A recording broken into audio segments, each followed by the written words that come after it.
Ser podcast. 4 nombres para este episodio. Elon Musk, el nuevo dueño de Twitter. Luis Medina. ¿A qué se dedica? ¿Cuál es su profesión? Como broker de materias primas. Y Alberto Luceño. Para la saca, dice usted.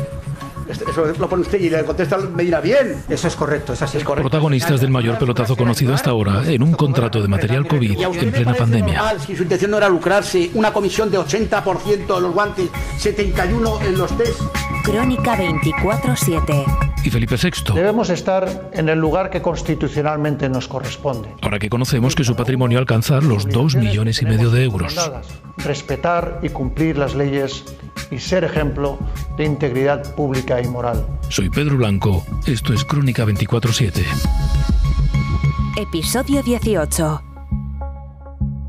La burbuja de Twitter entró en ebullición a mediados del mes de abril, cuando el multimillonario Elon Musk anunció que quería comprar la red social. You made an offer to buy Twitter.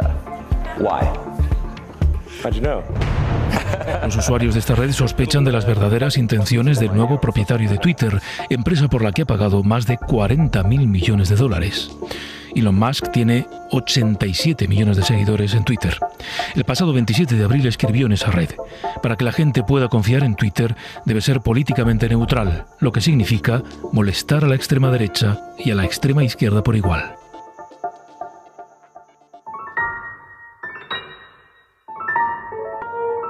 Así es el nuevo dueño de Twitter, Nieves Goicoechea. El 25 de enero de 2015 se estrenó en Estados Unidos el 12º episodio de la temporada 26 de Los Simpson, titulado Musk aterrizó en la Tierra.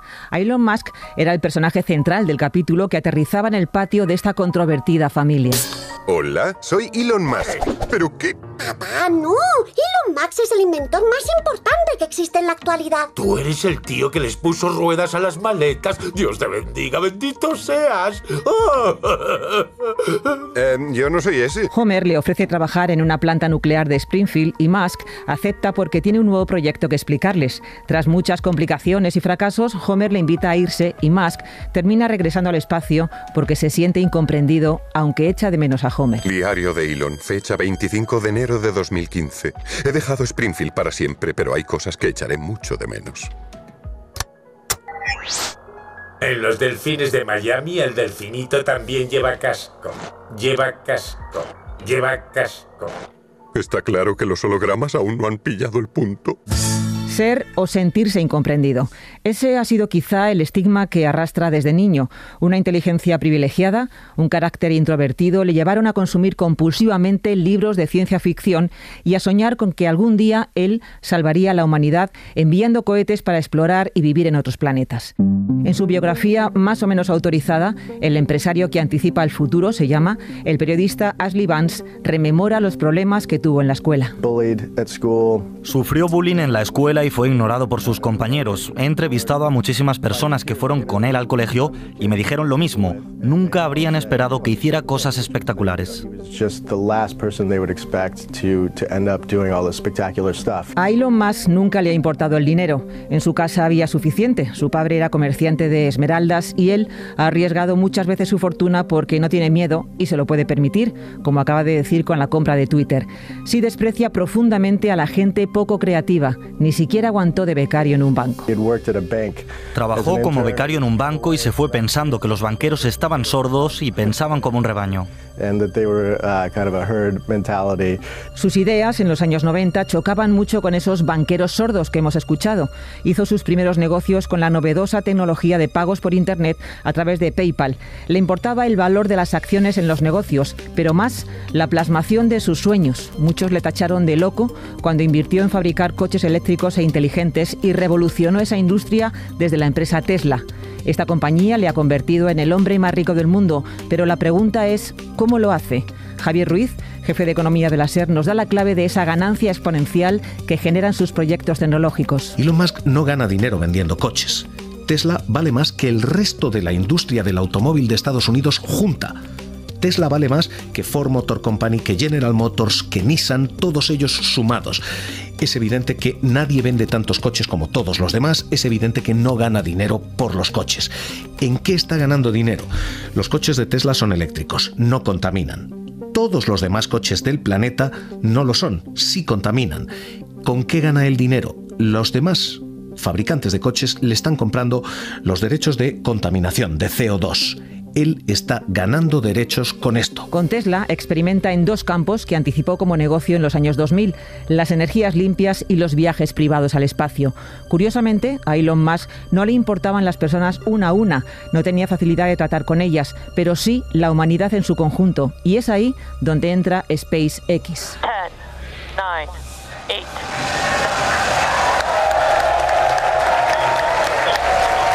Porque uno de los objetivos vitales de Elon Musk es explorar el espacio y crear una humanidad multiplanetaria por si se extingue la especie humana.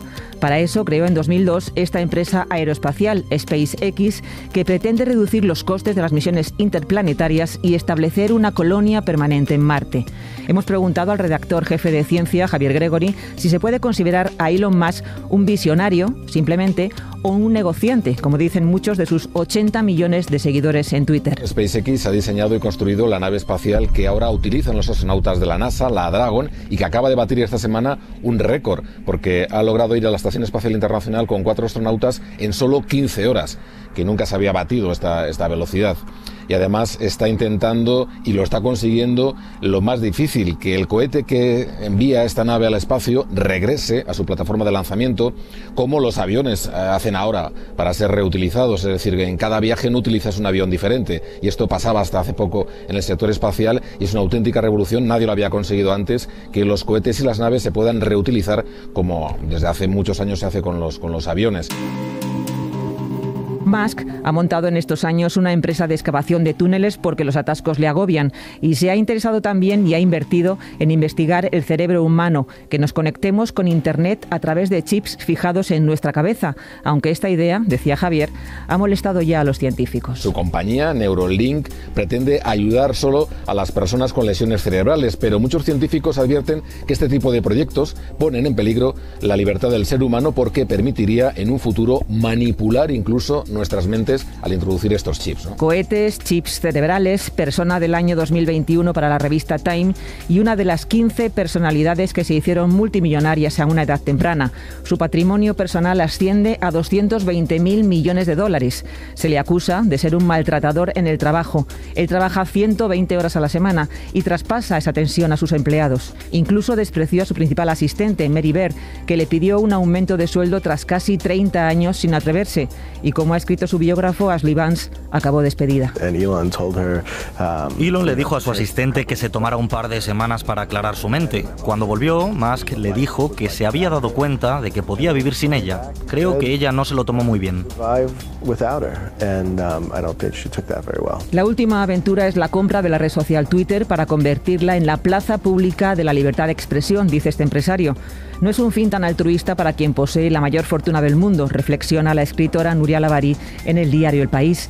Elon Musk ha comprado la democracia con el afán de arreglarla y a nosotros como sujetos políticos de esa plaza pública, con el poder para opinar, dice la escritora, y ninguna capacidad para cambiar. Crónica 24/7. 25 de abril. Media tarde. La Casa Real ha publicado por primera vez el patrimonio del rey de España. El rey hacía algo inédito. Felipe VI tiene más de 2,5 millones de euros. Contaba a los españoles cuánto dinero tiene. 2.573.392 euros. Durante meses se esperaba que la Casa Real diera más pasos en el lento camino hacia la transparencia y la rendición de cuentas. Es un ejemplo más de la transparencia que está la Casa Real. Esa misma semana, el Consejo de Ministros aprobaba una regulación que, entre otras medidas, incluye la fiscalización de la monarquía por parte del Tribunal de Cuentas. De rendición de cuentas, de ejemplaridad, de eficiencia, y se homologa a los más altos estándares con otras casas reales europeas. Una regulación pactada con el PP. La monarquía constitucional ha dado un ejemplo de transparencia inédito, pero que sigue siendo insuficiente para otros grupos, incluido Unidas Podemos. Comprobar los ciudadanos si el patrimonio que ha publicado Felipe VI es verdad o no lo es. En Crónica 24/7 situamos a la monarquía española ante el espejo de otras casas reales y de otros modelos de Estado. Monarquía española, casas reales y repúblicas. Un análisis comparado. Es el eterno debate. ¿Es cara o barata la monarquía española? La comparativa no es fácil. María Manjabacas. Y con las claves nos ayuda Jesús Lizcano, catedrático de la Universidad Autónoma de Madrid y cofundador de Transparencia Internacional. Si solo se mira el dinero que Felipe VI recibe de los presupuestos del Estado, casi 8,5 millones de euros al año, es la más barata de Europa, pero aquí no se incluyen muchos gastos que corren a cargo de otros ministerios. Hay muchas cosas, por ejemplo, todo el personal de seguridad, son gastos que están presupuestados dentro del Ministerio del Interior. Y gastos que asume Defensa, como la Guardia Real, otros que asume Exteriores, como los viajes internacionales, coches oficiales con chofer que van por cuenta de Hacienda, y sin olvidar que Patrimonio Nacional paga sueldos de más de 100 empleados y mantiene el Palacio de la Zarzuela, donde vive la familia real. Pero para evitar tanta opacidad también hay propuestas. Se podría hacer una cuenta satélite, que es una vía metodológica de la Contabilidad Nacional, para, sin sacar de los presupuestos de todos esos ministerios estas cifras, sí replicarlas o repetirlas, y así podríamos tener una idea del coste global efectivo para la sociedad española. Sociedad que también debería saber cuánto cuesta a las arcas del Estado el rey emérito, que en su exilio voluntario tiene 3 asistentes permanentes de la Guardia Civil. Sería una muestra de transparencia el hecho de que se publicasen los gastos que ha venido originando ese miembro de la familia real, que sigue siéndolo, sobre todo los gastos desde que salió de España. Miramos las cuentas reales europeas. La más barata en presupuesto oficial es España, seguida de Suecia, Dinamarca y Bélgica, que tienen un presupuesto de 15 millones de euros. De 25 la Noruega, de 39 la de Holanda. Y claro está, la británica es un caso en el que hay que detenerse.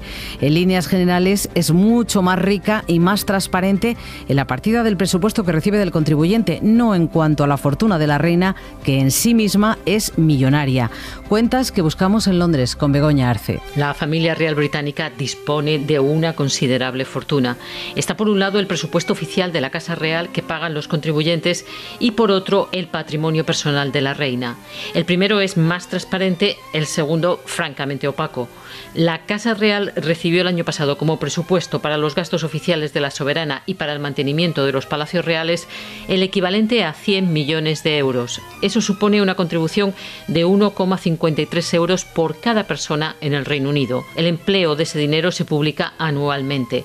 Se incluyen detalles pormenorizados como la factura del gas o de la electricidad, las nóminas de los empleados, los gastos de viajes o el monto del precio del vino y de los refrescos en las recepciones a los invitados.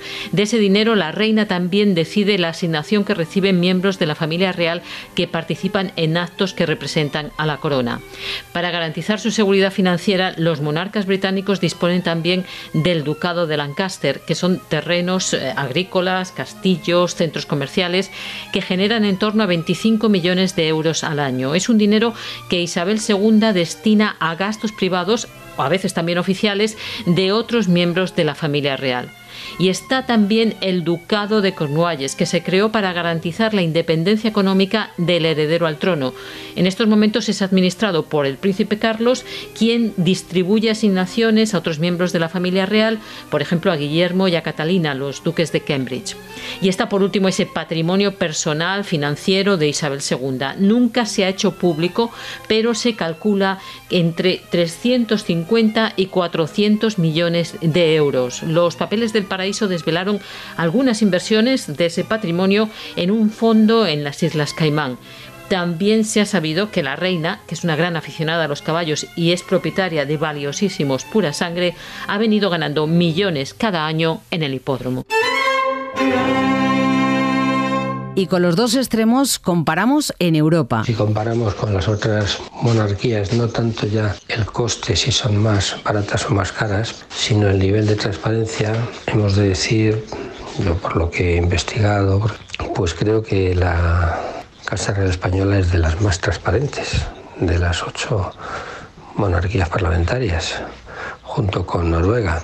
Luego Suecia también. Pero siempre teniendo en cuenta que en transparencia, pese a que se ha avanzado, queda mucho por hacer. Se ve que no han tenido una presión social o no han tenido una necesidad de hacerlo y en ese sentido están un poco relajadas en cuanto al nivel de transparencia. Y el otro debate, ¿más cara una monarquía o una república?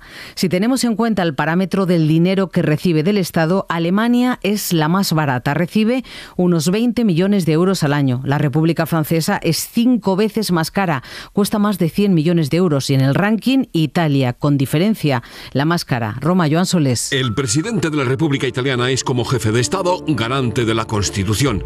Mattarella percibe por su trabajo 5.000 euros brutos mensuales, porque el presidente ha rebajado al 25% su salario. La presidencia de la República cuesta hoy un 65% más que en los años 90, 224 millones. Casi la mitad del presupuesto se destina al pago de nóminas de 1 millar de funcionarios, personal de seguridad y guardia acorazada. La otra mitad se destina al mantenimiento del inmenso patrimonio histórico y artístico, el más importante el Palacio del Quirinale de Roma, residencia de 30 pontífices en el antiguo estado papal y de 4 reyes en la monarquía de los Saboya. La gestión económica es autónoma, dispone de sus propios revisores, sus cuentas son públicas y se justifica hasta el último centavo. Tan costosa es la presidencia de la República Italiana que desde hace una década se discute una solución a la francesa, como el Louvre, antigua residencia de la monarquía gala, convertir el Quirinal en un museo y alojar al jefe del Estado en un palacete como el Elíseo de París. Solo faltó para animar la polémica entre italianos que otro jefe de Estado abandonara su palacio en el 2013, cuando Francisco se trasladó a una simple residencia del Vaticano y cerró el Palacio Apostólico en vistas de adaptarlo también como museo en el futuro.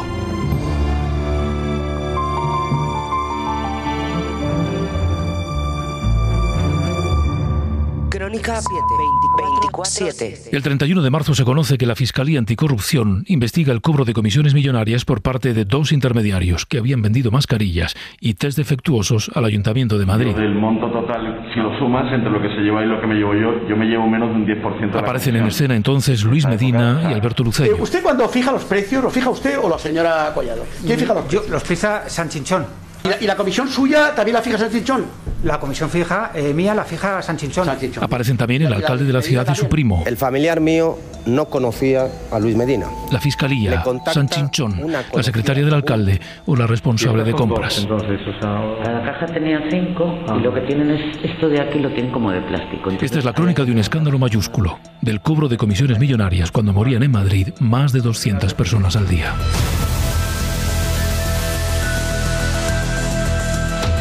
Medina y Luceño. Historia de un pelotazo. Miguel Ángel Campos.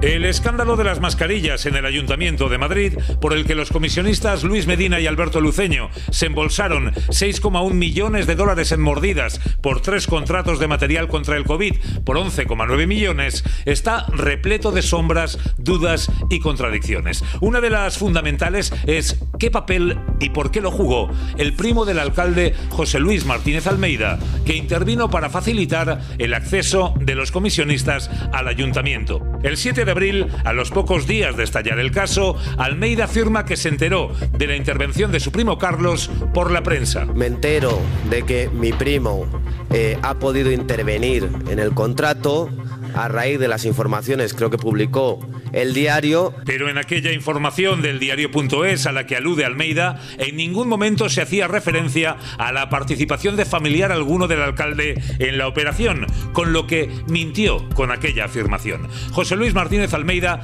también afirma que su primo no conocía al comisionista Medina y que se limitó a facilitar a un tercero, la profesora conocida común María Díaz de la Cebosa, un correo electrónico genérico de contratación. La única gestión que realiza ese familiar que no conocía a Luis Medina, sino a través de una persona conocida común de ambos, es facilitarle el correo electrónico que se le facilitaba a todas aquellas personas, cercanas o no cercanas, que de una forma u otra querían entrar en contacto con el Ayuntamiento de Madrid. Y ha insistido en reiteradas ocasiones en lo mismo, negando cualquier intermediación de su primo Carlos Martínez Almeida. Porque no creo que se pueda identificar como intermediación que porque una conocida común le diga que hay una persona que puede suministrar material sanitario y que le gustaría saber cómo puede contactar con el ayuntamiento, y esta persona, mi familiar, le diga que hay un buzón de correo electrónico,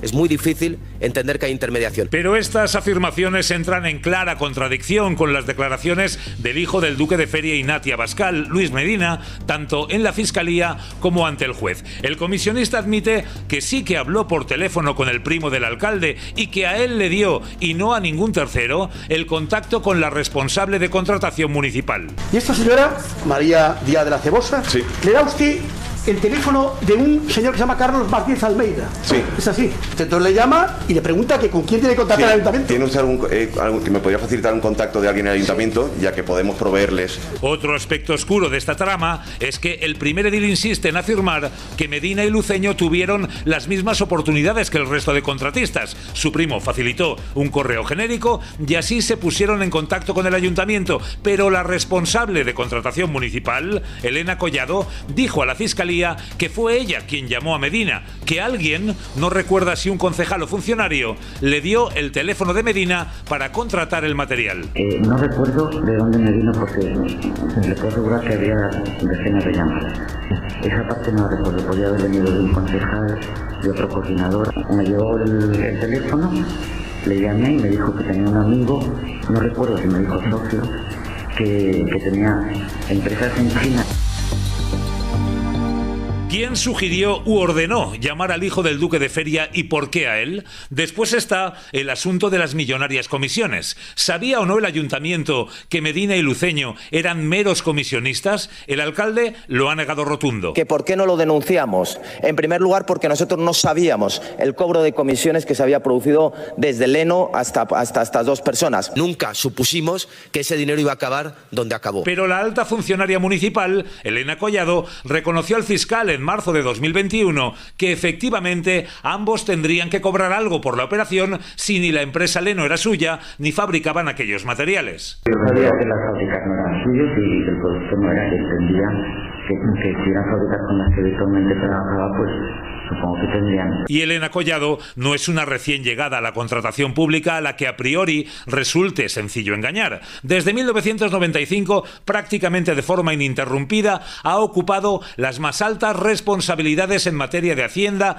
presupuestos y función pública. Fue directora general del área con Esperanza Aguirre en la Comunidad de Madrid y también en el primer gobierno de Mariano Rajoy, con el que ascendió a secretaria de Estado de Función Pública antes de ingresar en el consistorio. Solo le ha faltado ser ministra. Además, el Ayuntamiento de Madrid no puede alegar desconocimiento porque la Fiscalía Anticorrupción comunicó al consistorio la existencia de posibles comisionistas en la operación ya en diciembre de 2020, casi año y medio antes de que estallara el escándalo. En dos escritos, el fiscal pidió a la empresa municipal de servicios funerarios que informase sobre la existencia de posibles comisionistas en el contrato, una revelación que retrata al equipo de gobierno municipal.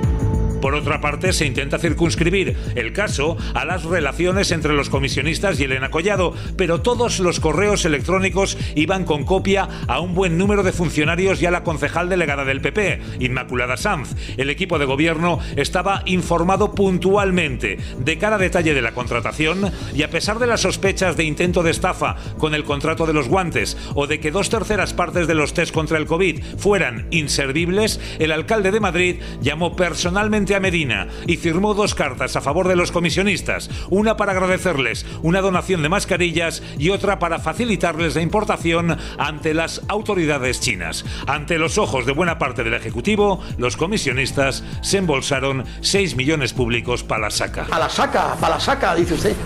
Eso lo pone usted y le contesta Medina bien. Eso es así. Hombre, están muy contentos de la operación, ¿no? Eso es correcto, es así. Y aunque para algunos el fin justifique los medios... ¿Cuántas vidas hemos salvado? ¿Por qué nadie está hablando de todas las vidas que hemos salvado?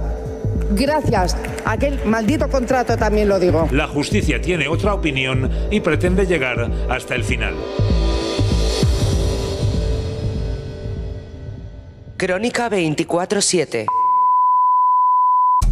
Esto es Crónica 24/7. Mattarella percibe por su trabajo 5.000 euros brutos mensuales. Se ve que no han tenido una presión social. Sufrió Sufrió bullying en la escuela y fue ignorado por sus compañeros. Crónica 24/7 es una producción de SER Podcast. La justicia tiene otra opinión y pretende llegar hasta el final. El podcast semanal de reporterismo de la SER. En ese sentido están un poco relajadas. Nunca habrían esperado que hiciera cosas espectaculares.